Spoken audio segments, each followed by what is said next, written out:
Josh Pate joins us now. Late Kick Josh, 24/7 at Late Kick Josh on Twitter. He's on the JohnstonRVCenter.com hotline. What's up, Josh Pate? How are you?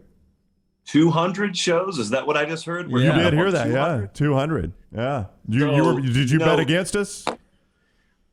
I don't want to answer that. What I do want to tell you is I walked in the office like a month ago, and one of our producers said, "What are you doing for tonight's special occasion?" I said, "It's Sunday. It's Thursday." I didn't even know what the special occasion was. And they told me it was our 250th show. Now, I don't do every day like y'all. I can't pull that off. I just do 2 or 3 nights a week. I was unaware of what my birthday was last year and our 250th show. So we got some balloons. I don't know what you guys plan on doing, but I just got a few balloons now. Since Jim just now mentioned it, and I was unaware of it, Lance was unaware of it, I'm assuming Rockstar was unaware of it. I'm saying we got no plans right now. No, Lance is the one that told me. He keeps that running total. Okay, so Lance is planning this, Josh. Yeah. That's what's happening here. Lance is planning this. I am not, just for the record. So club lighting and Jordan Addison, do you get the feeling, nice transition here, do you get the feeling it's a done deal to USC? I felt that way the whole time. Look. So let me obviously caveat all this stuff so I don't get caught in legalese. I don't know that for sure, but I have felt like this was going to play out about like the Caleb Williams saga. You know how rarely I use that word, but I've always felt like he was going to end up there. Still think he's going to end up there. We've seen bigger swerves throughout the lineage of the transfer portal, but yeah, I think he's going to end up there, and that will be, I want to say I think it's their 17th or 18th pickup out of the portal. Think about telling your 1995 or even 2005 version of yourself that new coaches are going to come in and you're going to get a signing class. Like, you can sign the true freshman the classical way, but then you can also go to what is called the transfer portal in the future, and you can just overturn your entire roster. USC and Texas have overturned something like 40% of their rosters. And I'll tell you what I think is going to happen. I meant to say this last night. I'm going to use it on your show instead. Okay, what's going to happen? Give me a pause here. It's an easier edit for Forrester to send this out later. Give me a 3 count and then do it. It'll just be an easy edit. Go. All right, here we go. Now we're live. Everyone live, just ignore this. 3, 2. That's a great point. All of you guys just made great points. And I'll tell you what I think is about to happen is maybe it's LSU, maybe it's USC, maybe it's Florida, but one of these new coaches is going to leverage the portal into boom, like an immediate double-digit win season.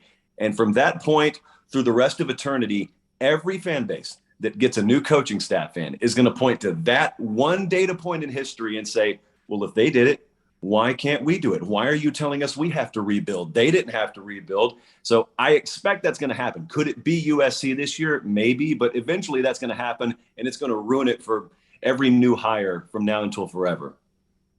Cut. Okay, there we go. There we go. Forrester, there you go. Josh. Forrester's getting out of here maybe right after the show now. I don't have to stay late to add it. Josh Pate is with us, and I want to ask you though, if I'm one of those guys that goes, all right, obviously he's going to USC for money, right? Because if he was just trying to improve his draft stock or win a championship or any of that, he'd go with his buddy Bryce Young to Tuscaloosa.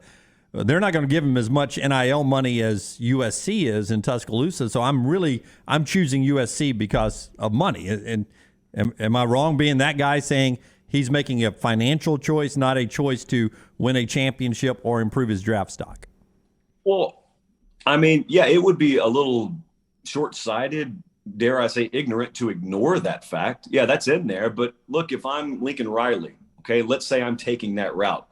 I can also go to Jordan Addison and I can say, look, we're not running a soup kitchen. Like, look at my track record at Oklahoma. I mean, you're not coming out. It can be a 40-year decision here too. It doesn't just have to be a 4-month cash a couple of checks sort of decision, because I put X, Y, Y, and Z into the NFL, just like the guys there in Tuscaloosa. You can't go wrong going to Alabama, but I'm telling you right now, we are going to establish something out here. I'm just recruiting for USC. Now we're going to establish something out here. You get some money in your pocket in the process. You get to create your own brand instead of just being part of an already established brand. Now I got to admit that pitch would not work on me because I want to go to the place where I'm most sure to win and I'm most sure to get developed. But I don't think that they have to take a back seat in the whole developmental aspect of it, because they've got a good enough track record coming from Oklahoma. Josh Pate with us on the JohnstonRVCenter.com hotline at Late Kick Josh. Watch him at 24/7 Sports. The Vegas odds say USC is the favorite to win the Pac-12. Do you agree with that? And if not, would Jordan Addison change that for you? No, I don't agree with that. They can do all of the transfer portal work they want, but Lincoln Riley's been really open about this. So I could just, if I had his statements prepared in front of me, I could just read quotes from him. They know what they inherited.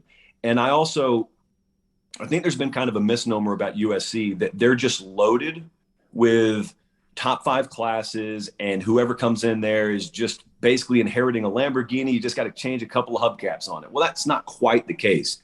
I don't think USC's roster was nearly as loaded as people kind of perceive them to be. So he knew as soon as he got there, especially on the line of scrimmage, they have a complete overhaul to do. There are holes at all 3 levels of their defense. So also got quarterback in there. So they've done a lot to rectify that, but they're putting a whole lot of Band-Aids on the side of a leaky water tower. Maybe that works in year 1, maybe it doesn't.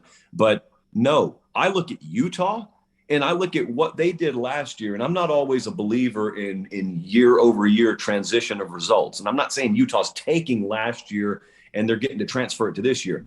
A lot of those pieces return, but also they were left for dead last year. They come all the way back. They win the Pac-12 championship, and there's such an air of unfinished business around that program. One of the most veteran coaching staffs in all of college football with Kyle Whittingham there. And, I mean, I don't know how. I understand why they're the betting favorite because I understand how betting markets work. But if this were just apples to apples and you didn't have to factor in the betting market, there's no prayer that you would list USC as a betting favorite or as an odds-on favorite above Utah. Utah is the cream of the crop until proven otherwise in the Pac-12 South. With that said, who gets back to a college football playoff first? Any Pac-12 team or Clemson?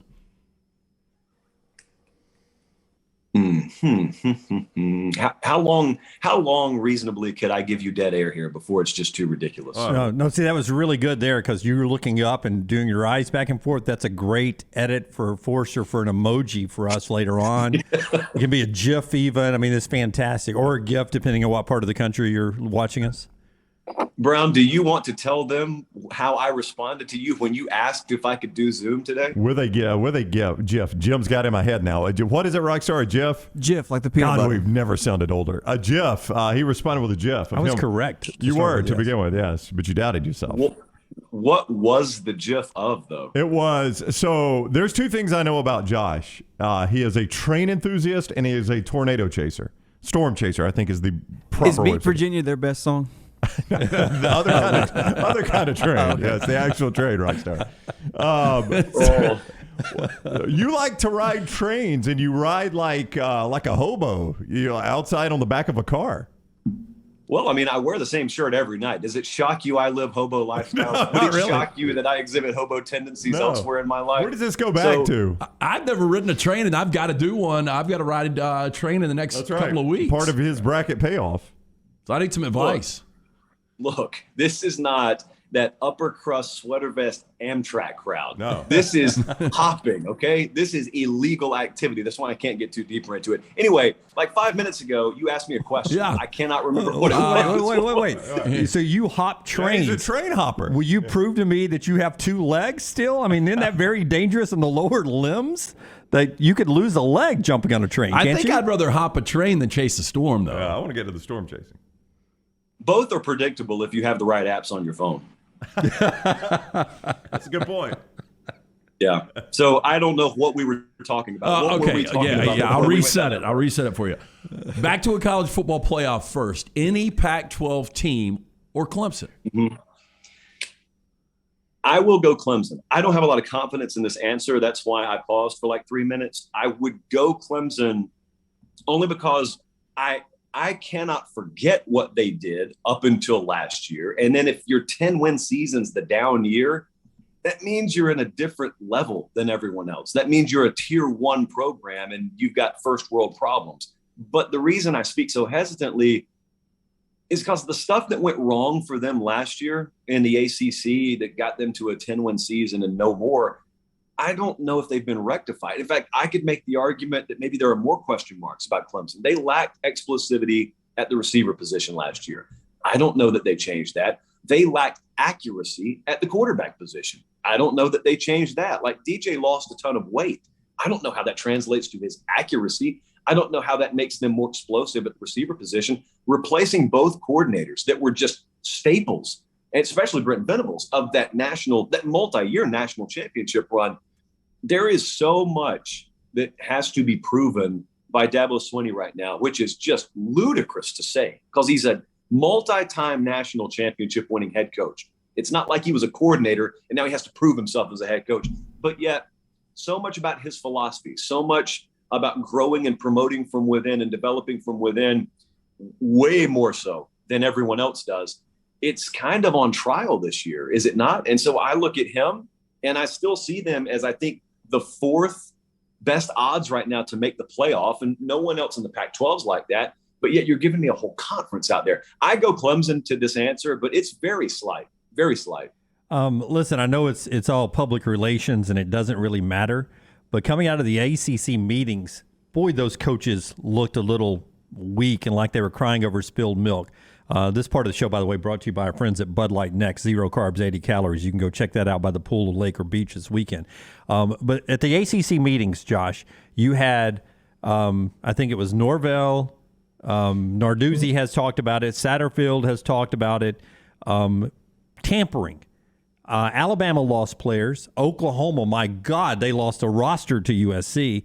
Texas, USC, it's part of where football is now. Players in the portal moving and changing places.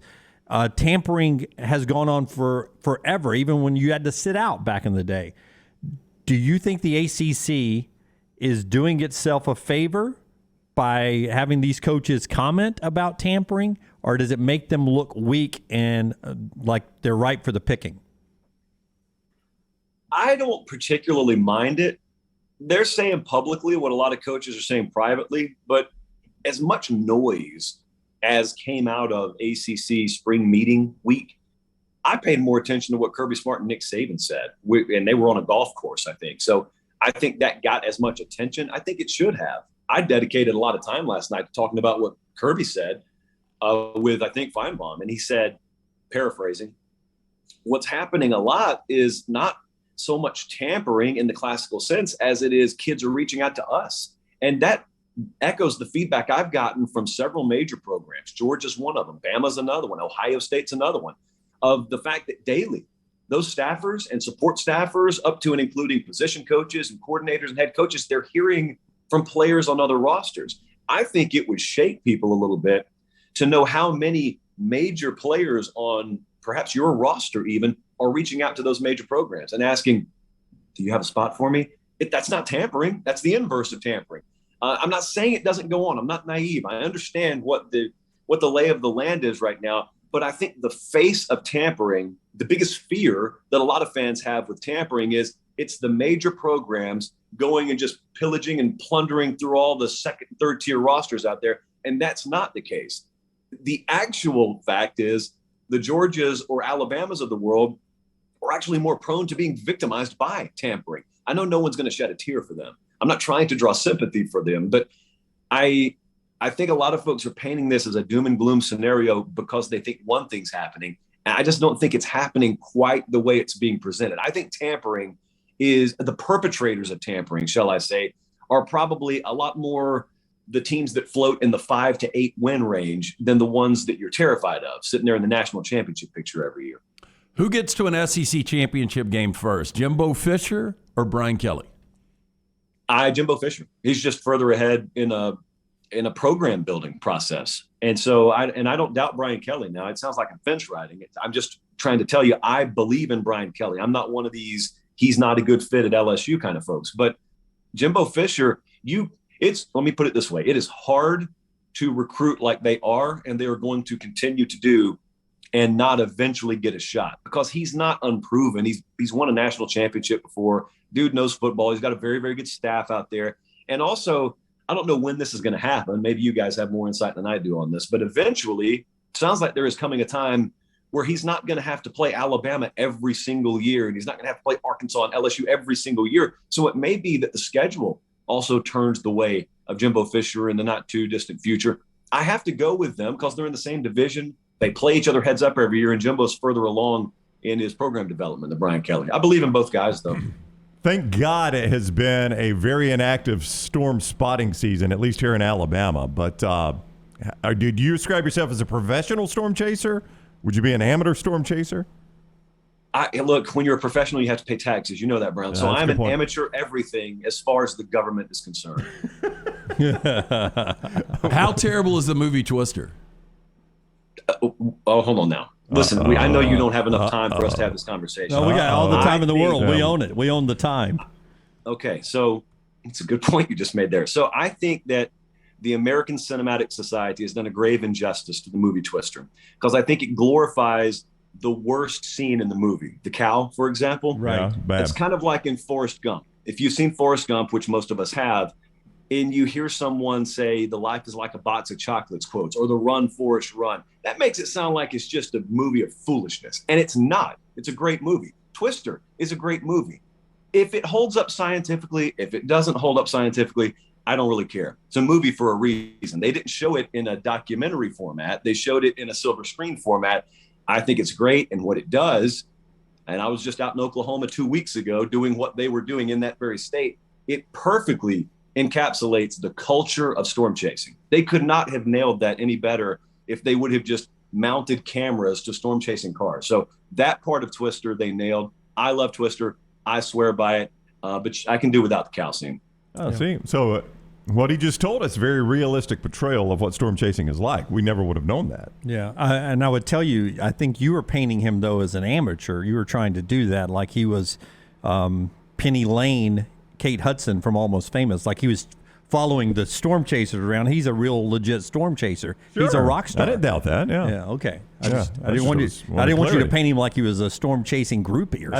I didn't know. Yeah. What I was asking, is this a hobby for you, Josh, or is it something that you're, looking to make a living in? I don't know. I mean, you do great with what you're doing. Part of the reason I got into this profession is because I love college football. But I'm not going to lie to you. The other part is because I knew it would give me flexibility in the spring to where I could go storm chasing, because those are my number one and number two passions. And no lie, I got to give the folks at CBS a lot of credit. They don't ask questions. If I just disappear for 3 or 4 days at a time in the spring, as long as I'm getting my work done, they don't ask questions. I'm not going to go as far as to say they totally endorse my behavior, but they don't ask questions about it. And that is probably, it's probably the most fun recreational thing that I think you can do. Now, you have to be kind of crazy to do it, obviously. But if you have that kind of crazy about you and like you're fascinated by the majesty and the terror of atmospheric science, then it's really fun. Go in a group. Don't go alone. But if you can go in a group where you don't have to drive, it's really fun. I think, correct me if I'm wrong, I think 3 people died a couple of weeks ago storm chasing. Have you been in a dicey situation yourself? Yeah, actually, I was out there when they passed away. Those were students from Oklahoma, and it was a terrible situation. There is something in the storm chasing community called convergence, which is just when hundreds of cars are doing the same thing you are. And a lot of times you're not on, LA Expressway, 8-lane each way interstates. You're on dirt roads, you're on single, double line roads in the middle of the country, and you can't maneuver on a dime if you need to. And that's what happens a lot of times out there. That's why you need to know what you're doing. And I know I'm sitting here telling you I'm an amateur doing it, but you really need to be responsible and know what you're doing out there. You have to truly, it's like a head on a swivel in football. You truly have to have your head on a swivel, or you're Aaron Murray with Quentin Dial in the 2012 SEC championship game. Just like that. Yeah. And everyone's saying it's weird seeing Josh in a colored T-shirt today, not a white T-shirt. It is. He does that for our show. Yeah, we appreciate that. It's like we're at the Met all of a sudden. No, I really feel like I'm going to apply for a loan any moment. That's how dressed up I am. Well, you have come to the wrong spot. Josh Pate with us at Late Kick Josh is where you follow him on Twitter. Watch him on 24/7. As always, Josh, thank you for the time. Have a great week. All right, guys. I appreciate it. All right, buddy. Take care. Josh with us on the JohnstonRVCenter.com hotline. It is a terrible movie, by the way. We should point out to him, though, that we wouldn't ask any questions in the springtime either. If he was working at Double Down Media, we'd let him. Oh, he'd go. We'd let him chase all the storms he wants.